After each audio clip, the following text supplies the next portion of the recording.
Let's talk about something incredibly uncomfortable. The vast majority of couples presented in shoujo manga are dysfunctional, and many are flat out abusive. In this video, we're going to take a closer look at a few iconic shoujo manga that I believe are amongst the chief offenders and have also influenced the most series that have come after them. Actually, you know what? Scratch that. Let's broaden the lens a little bit. We're going to talk about romance media that is specifically created for younger females and how many of the most successful stories are about unhealthy relationships and why that's not a super great thing. Things are changing both in America and abroad. There's been an influx of material written for younger women in their preteens and teenage years where previously there was almost nothing. Putting aside any debate over all things can be for anyone, we first need to understand that we'll be talking about media that is specifically created for this demographic. Yes, anyone can read comic books, but we're using marketing campaigns as our touchstones to determine who our intended audiences are. Let's start by talking about Hana Yori Dango. We're going to spend almost our entire video talking about this series. I want to preface this by saying I have never read the source manga. We're going to be talking about the 2005 Japanese drama. For those unfamiliar, Hana Yori Dango is a series about a normal high school girl who goes to an expensive high school that is full of immoral jags. The school is ruled by a group of hot dudes called F4 who spend their free time bullying classmates until they drop out of school. Yeah, cool hobby, guys. F4 decides to pick on Tsukushi, our main character, who eventually slugs the unofficial leader of the group square in the teeth.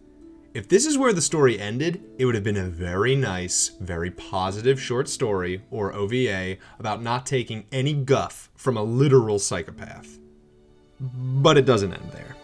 Basically, two members of F4 fall in love with her and she totally backslides on her moral high ground and ends up in a long-term abusive relationship with two trash people. Damyoji and the other guy, they are scumbags. Let's make sure I state that in clear terms. They're garbage pail boys who belong in the trash. But as awful as it sounds, we do need to put some blame onto the fictional shoulders of Tsukushi.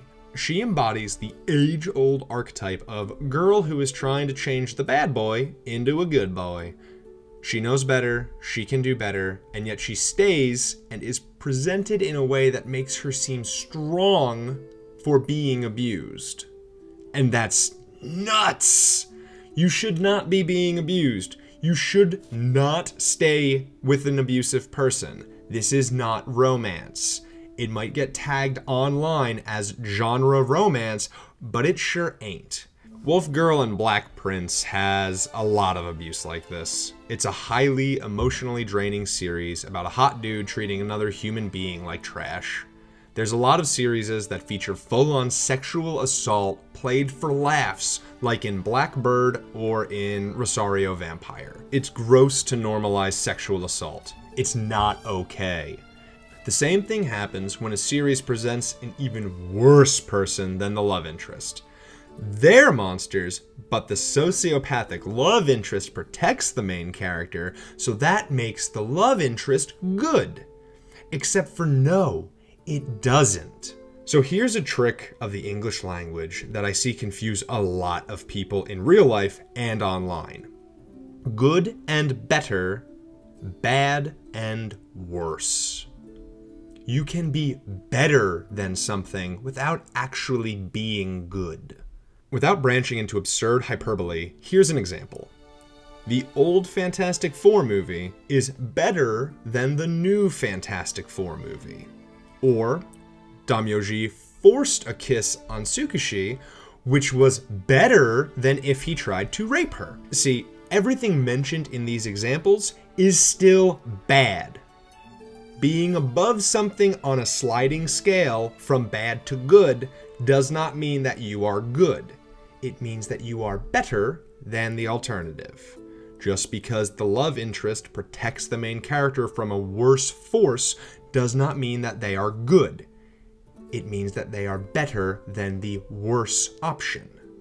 So now that we have that established, let's shift gears and talk about an American work. Twilight.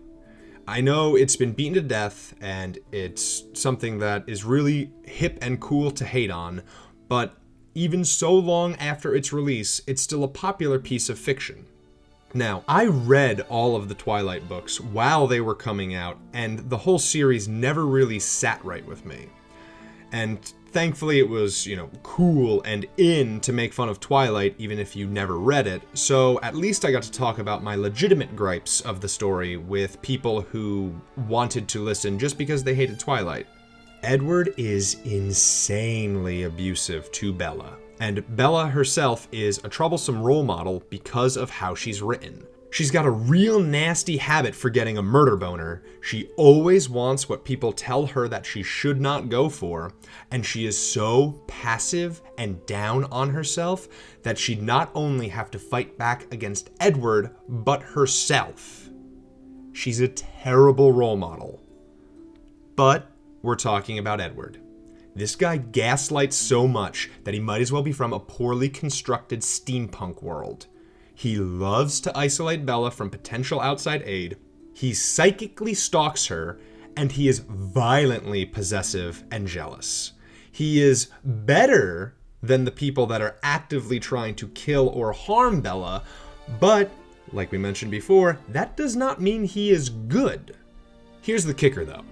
If we're presenting media like this to younger girls and women, there's a good chance that these may become the things that they think that they should want. I'm not saying that reading a series will make all young girls suddenly decide that they want to date a much older man like in Sailor Moon, or that they want to reform a bad boy, or that they're incapable of determining whether or not someone is a bad role model. What we do want to consider now is the fact that this media exists in our world, and that means that something similar probably exists within the same worlds of the drama or manga or books that we are reading. So earlier, I can imagine someone might have been made uncomfortable by my comment about Tsukushi knowing better and having some blame for her circumstances. But now let's consider the fact that maybe she was brought up with media that normalized these relationships, and that made them some sort of ideal that a young woman should strive for or want to experience in her life. That changes the entire context of the conversation, and that helps us to better understand the real-world parallels to these horrible stories in our everyday lives. It's not something that we should want to be normal.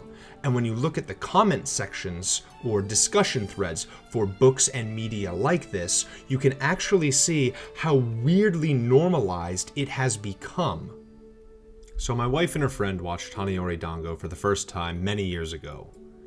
I walked in during the second episode, and about halfway through it, I couldn't even really believe what I was watching. Here's as personal a fact about me as we're ever going to share. My wife's acceptance of Tsukushi's decision to try and redeem Damyoji made me question my own relationship. And not in the, "Oh, I can't believe my wife likes this stupid stuff" joke that a lot of people try to make. I'm more referring to the, "Oh my god, am I like this abusive sociopath?" I talked to her about my anxieties and my fears that I was like that and she might be trying to make me a better person, and she assured me that that was not the case and that she would not be with me if that were the case, which was nice to hear, but I've always been a very physically imposing man, and I've always had a very loud voice, and I've been quick to anger in the past, and these are things that I am very conscious about myself, and it's something that I've always grappled with, trying to speak quieter, trying not to seem scary, and trying not to take the easy road of insulting somebody when I am made mad or uncomfortable. And ever since that day of watching it, I've really made it a point to make sure that I continue to work hard to ensure that I never become like that fictional scumbag. So, I guess this series might serve better as a cautionary tale towards young men than it does as a romance series for young women, because as a romance, it fails in all regards. In conclusion, it's important to know when a relationship, whether fictional or actual, is harmful for one or both parties involved. And I know that's a real downer of an ending, but I think it's important, and I've been getting tired of just how pervasive this style of romantic fiction is. But most importantly, take a look at yourself. Really consider if this is you. Whether you're an Edward or a Bella, it's important to minimize the harm you do to others and the harm that you do to yourself or allow to be done to you. Life gets messy.